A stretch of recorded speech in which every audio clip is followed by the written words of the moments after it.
కథ ఎంత తెలిసినదా? వచ్చినదా కోపం అప్పుడే ఎంత ముక్కుపట్టిన ముత్యానివే. అవునవును, ఎవరి మాటలు వారి గొప్పగానే ఉండదు.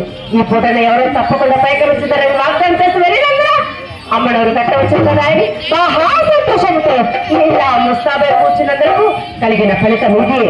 ఆయనను ఇది ఏమి పాపమో కానీ మీ మగవారు ఆడువారిని నమ్మనే.